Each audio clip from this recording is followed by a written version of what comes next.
I had heard about it, a murder in Attleboro. You're never gonna think it's one of your guys.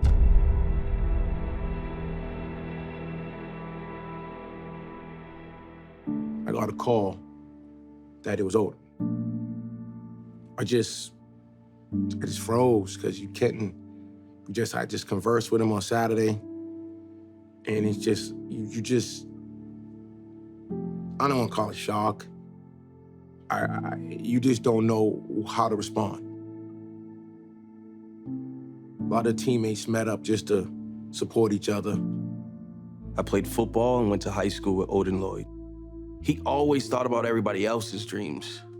He would always be on the sideline with me, always in my ear, always like, if I didn't see something, he'd come and be like, hey, go do this, look for this. He was there for me.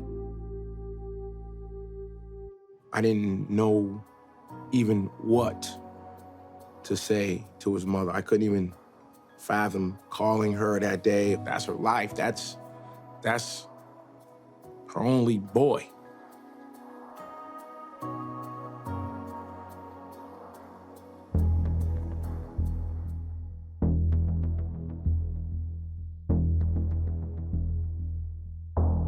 The newsroom was a tizzy. I was covering crime in Boston. I figured this was probably a sports story and a story that won't really involve me all that much. And I couldn't have been more wrong.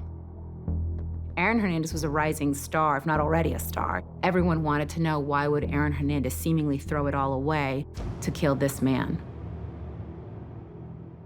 The case of Odin Lloyd is very tragic because there's no reason for him to have died.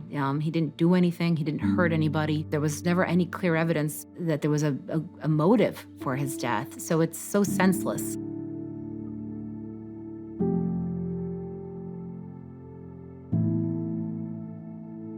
That man being found guilty doesn't make his mom's life whole. Doesn't make practices on Wednesday nights with the bandits whole. So I don't know the dictionary definition of justice, but I would think justice is something that makes the situation whole. So, nah, I don't think there was no justice in this.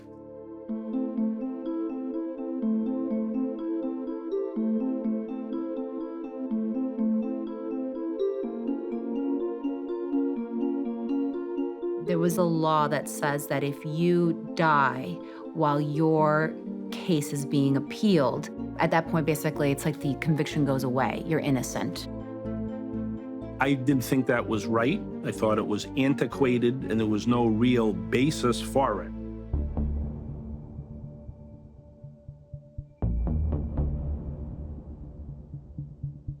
We were able to argue the case before the Supreme Judicial Court. I argued that this doesn't make any sense. He was convicted by a jury and he died before the appeal was completed, which is exactly what happened.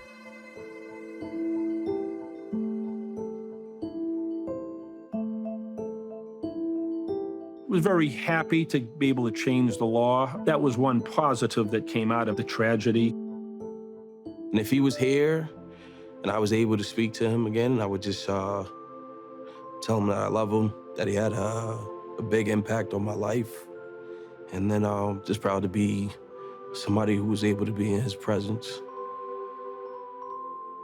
He was the person I could talk to, just sit on that stoop and just talk to while we wait for my kids to get off the bus.